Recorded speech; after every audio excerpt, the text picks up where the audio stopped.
मंजिल दूर है, सफर बहुत है, छोटी सी जिंदगी और फिक्र बहुत है।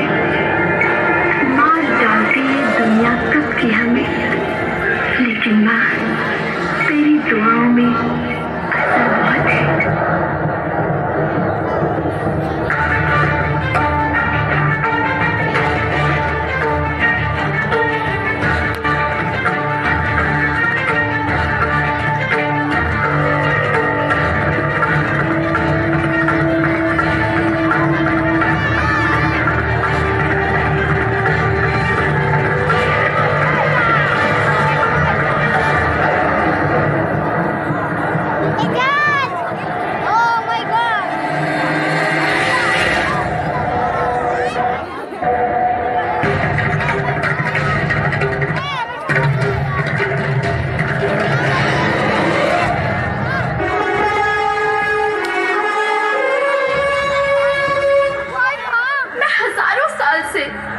बिना रुके बिना थके आप सभी का बच्चों की तरह पालन पोषण कर रही हूँ।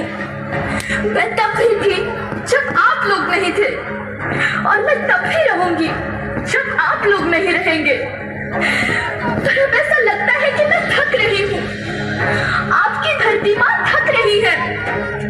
रसायनों का छिड़काव, रासायनिक खाद और इन सब के कारण पानी एवं हवा में जहरीलापन, यही कारण है कि मैं थक रही हूँ।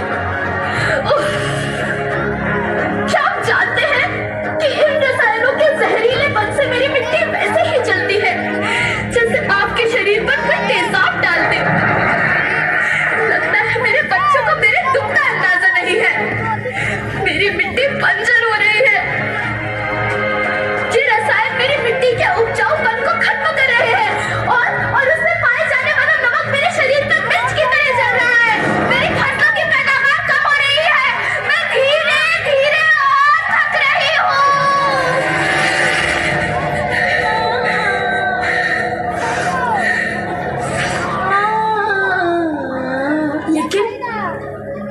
लेकिन अब मुझे याद आता है कि पहले मैं बहुत सुंदर थी, बहुत प्रसन्न थी, हमेशा हंसती थी। मुझे अब भी याद है।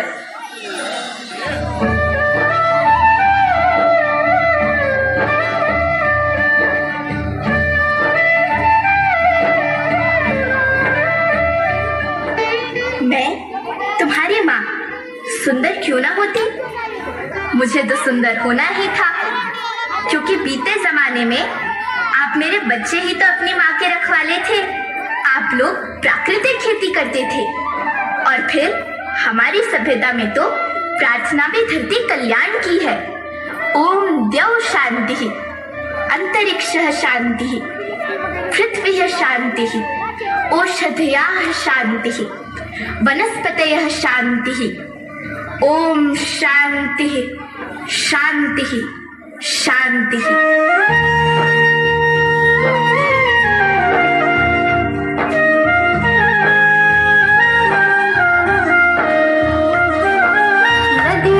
जंगल झरने पर्वत रखना इन्हें संवार के, इनको ढूंढा तुम न बचोगे, धरती कहे पुकार के। बेमौसम की वर्षा होती, कहीं पे मिट्टी बंजर बनती, बंजर मिट्टी और भी तपती, धरती कहे पुकार के।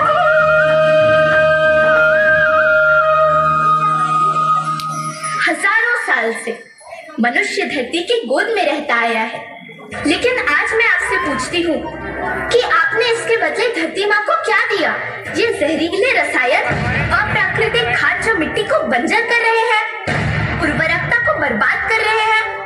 आप अच्छी पैदावार के लालच में जो रासायनिक खाद अपने खेतों में डाल रहे हैं, वो अभी तो लाभ देगी, लेकिन लंबे समय में उसी रासायनिक खाद का नुकसान भी है। रासायनिक खाद जहर समान है, और तो और फसलों में पानी की खपत भी बढ़ गई है, जिससे खेती की लागत बढ़ रही है और पानी का स्तर जमीन के काफी नीचे जा रहा है।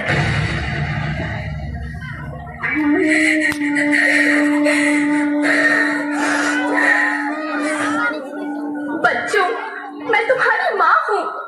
मैंने तुम्हें सुख से जीने के लिए पर्याप्त संसाधन दिए हैं, पर तुम्हारे लालच की पूर्ति के लिए नहीं दिए। ऐसा लगता है कि थोड़ी सी अधिक पैदावार और अपने लालच के लिए आप सब अपनी अगली पीढ़ी, अपने बच्चे के भविष्य के बारे में सोचना भूल गए हैं। सोचो, क्या तुम अपने बच्चों को ऐसे खेत देना चाहते हो जो बंजर हो?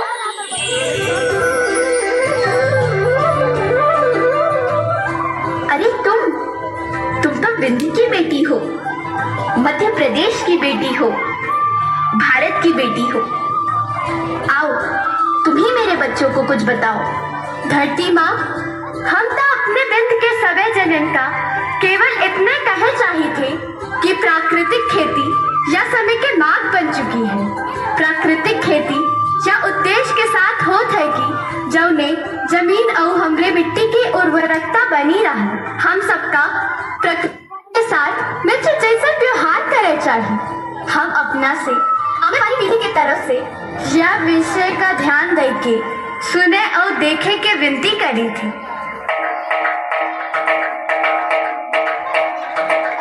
अभी न संभले मेरे बच्चे तो फिर तुम पछताओगे। नेचुरल फार्मिंग न हुई तो हाथ धरे रह जाओगे। माँ का शोषण कौन है करता, कौन है मिट्टी सहज भरता। जब से जैविक खाद को छोड़ा, खुशहाली से नाता तोड़ा। अभी न संभले मेरे बच्चे तो फिर तुम पछताओगे, तो फिर तुम पछताओगे। लेकिन धरती माँ, आपको सुरक्षित और प्रसन्न रखने का उपाय क्या है?